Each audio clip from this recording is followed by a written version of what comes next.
Hello, everybody. This is AK. I'm back. So, happy Hari Raya Puasa to anyone who celebrates this festival, and happy holiday to everybody else. All right. Have a good break. All right. I mean, of course, if you are retiree like AK, then it doesn't make a difference. Every day is a holiday. I have difficulty telling which day of the week it is sometimes. It's quite terrible. Well, anyway, so I got someone who asked me a question as to what I'm doing with all the money that I got from selling a big chunk of my investment in Sabana REIT. I didn't sell all my investment in Sabana REIT. I only sold the investment, those units which I bought back in year 2000, I think, after the lowball takeover offer by ESR was rejected, right? The takeover lowball offer failed. Then I saw value, so I bought heavily into Sabana REIT, and it has proven to be quite rewarding with all the dividends I've received in the last few years. And I think I paid like 35 cents per unit, and when I sold recently was like 36 cents per unit, so it's more or less broke even, right? But of course, if you consider all the dividends I received in the last 3 years, then I made money, right? So I think the yield was something like 10%, 8%, 8% per annum, and then 7% around there. So it's not too bad. Better than T-bills, better than fixed deposits. Of course, it's not apple to apple comparison, but still a pretty decent investment. And whatever I'm still holding on now for my Sabana REIT position is a very small legacy position, which is free of cost. It's free of cost because I sold most of my investment in Sabana REIT many years ago. I cannot recall how much it was exactly. It was probably a dollar per unit. Yeah, it's unimaginable now if you look at how much Sabana REIT is trading today, trading at today. But I think I sold about a dollar or more than a dollar per unit. Made some money, and of course I got dividends as well back then. And I think I calculated the return over a 3-year period to be something like 18%, or was it 15% per annum? I cannot remember exactly, but if you're interested, I blog about it before. So I have freehold stocks in Sabana REIT, and overall my experience with Sabana REIT hasn't been too bad, right? Anyway, wish them all the best in their internalization process. I mean, I still have a small investment, a small stake in the REIT, so I do wish them well. Well, what am I doing with all the money that came back from selling a big chunk of my investment in Sabana REIT? Well, I did say that it has gone back into my war chest, and my war chest has gotten a boost because of that. Of course, the money is not just sitting in the bank account, right? And I've not put the money in any fixed deposits either, simply because T-bills are more rewarding.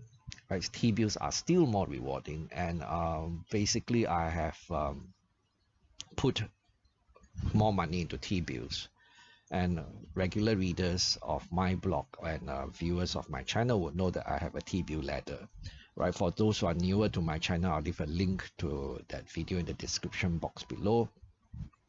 And what I'm doing with the money that came back of Sabana REIT is that I'm splitting it into like 4 portions or 5 portions, and using the money to strengthen the next few rungs of my T-bill ladder, right? So because I don't want to have one ladder to be very thick, one rung of the ladder to be very thick, and the rest of the rungs to be a bit weaker, so I'm spacing out and making sure that several rungs will benefit, and I will have more consistent return of capital, because this 6 months T-bill will mature every 2 weeks, so I will have more less lumpy return of capital. You know, if the Mr. Market should go into a depression and decides to sell stocks cheaply, I will have more consistent return of capital for me to take advantage of that situation, and not be caught in a situation where some months where I have very little return of capital from my T-bill ladder. So basically that's what I'm doing. And if you're wondering what I'm thinking of buying, well, I'm still thinking of adding to my investments in DBS, OCBC and UOB. And I actually made a video about prices I'm looking at in 2024, and I'll leave a link to that video in the description box below in case you missed it. And of course, with how the stock prices of these three banks have been performing in recent weeks, I mean, they've been flying higher and higher. Some people might have given up hope hope that the stock prices would ever come back down to earth. But I can tell you one thing's for sure: stock prices don't go up in a straight line, and they don't go up forever, right? They will come back down to earth one day. It's just that we don't know when it might happen. So when that happens, it's good to have a war chest ready, right? So I know the FOMO, the fear of missing out, FOMO feeling is strong, you know, and it's very hard to resist, especially if we have not gotten our foot in the door, or if we haven't been able to put in as much as we want into the stocks. It's okay to buy some, right? Even at today's prices. But remember, it's okay to buy some. Right? Don't throw in everything, including the kitchen sink, because Mr. Market can be perverse, right? And when he decides to throw a tantrum or go into depression, it can be quite sudden. And we don't want to be caught in the situation where, you know, it suddenly happens and we find that we don't have money to take advantage of that suddenness, right? So I still believe that having some cash on hand and having a T-bill ladder is the way to go for me personally.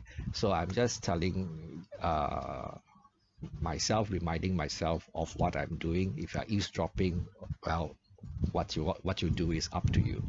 Okay, so that's my T-bill ladder strategy, what I've done, or what I'm doing with my the money that came back from my substantial sale of a big portion of my investment in Sabana REIT, and what I'm still looking at buying given once Mr. Market goes into a depression.